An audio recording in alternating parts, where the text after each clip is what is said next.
Hey, salut tout le monde, j'espère que vous allez bien et soyez les bienvenus à la croisée des chemins, toujours ma belle et fidèle croisée des chemins où je me sens si bien.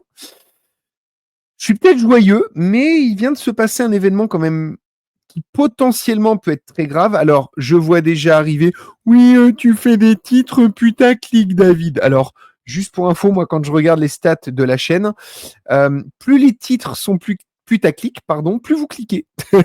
Donc, du coup, en soi, vous allez dire que c'est un titre putaclic, mais non, en fait, regardez bien le titre. Début de la Troisième Guerre mondiale, point d'interrogation. Nous ne faisons là qu'interroger. J'essaye d'avoir toujours un point de vue modéré. Je ne suis pas quelqu'un qui va vous raconter n'importe quoi. Je ne suis pas un gros complotiste qui va voir le début de la Troisième Guerre mondiale toutes les 2 semaines parce que Kamala Harris s'est cassé un ongle.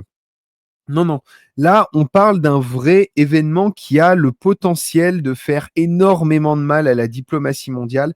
Et surtout, on parle d'un événement qui pourrait potentiellement, parce qu'il est très grave, provoquer le début de la Troisième Guerre mondiale. Alors, qu'est-ce qui se passe? Je prends un tweet d'Alexis Poulain et qui titre Zelensky, enfin qui dit Zelensky menace immédiatement la Russie après avoir reçu l'autorisation américaine de frapper le territoire russe.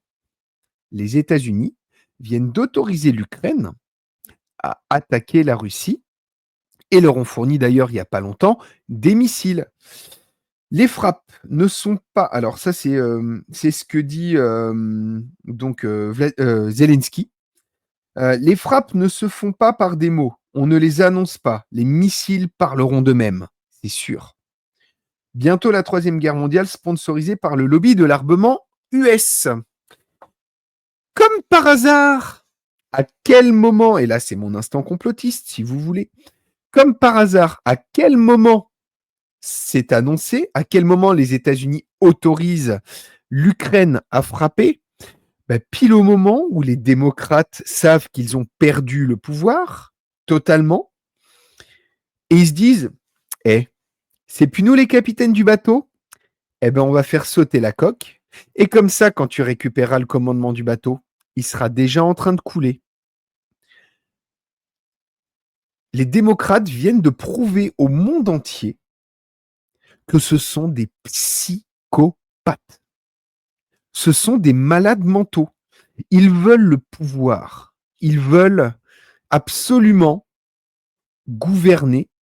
Et surtout, si à un moment, ils n'ont plus la capacité de gouverner, eh bien, voilà, politique de la terre brûlée, on crame tout. Et là, ce qui risque de se passer, bah, c'est tout simplement, effectivement, le début de la Troisième Guerre mondiale. Vous le savez depuis longtemps, je vous dis de vous préparer. Alors vous allez me dire, mais oui, mais il autorise l'Ukraine, donc il va faire frapper l'Ukraine. Oui, mais par les alliances politiques, par le jeu des alliances politiques, ce qui risque de se passer, bah, c'est que États-Unis égale OTAN, France aussi dans l'OTAN, et ils vont pouvoir attaquer avec de l'armement français qui leur a été fourni, et donc du coup nous serons considérés comme co-belligérants, et nous pouvons potentiellement entrer en guerre contre la Russie. Peut-être que certains me diront, mais non, David, tu exagères. Encore une fois, j'ai mis un point d'interrogation. Peut-être qu'il n'y aura rien, mais c'est une montée des tensions significative et je pense qu'il est très important d'envisager que cela soit le début d'un conflit à plus grande échelle. Et si jamais ça devait arriver, bah, je vous invite, comme toujours, à vous préparer. Ayez des stocks, ayez un potager, même si on a en hiver, mais bon, les potagers d'hiver, ça existe. Essayez de travailler au mieux votre réseau local. Essayez de faire en sorte de rendre pérennes vos activités professionnelles, de rentrer un petit peu d'argent, de rentrer de la nourriture, de rentrer des stocks de médicaments, de rentrer différentes choses qui pourront éventuellement vous servir si demain, eh bien, un conflit majeur devait démarrer. Là, clairement, ce qui vient de se passer, c'est peut-être un des événements les plus importants depuis le début de la guerre en Ukraine. J'entends sur le conflit ukrainien. Est-ce qu'on doit s'en inquiéter? Oui. Est-ce qu'on doit devenir paranoïaque et aller dehors tout nu en courant, en hurlant à l'effondrement? Bien sûr que non, mais restez informés, portez-vous bien et à très bientôt à la croisée des chemins. Salut tout le monde!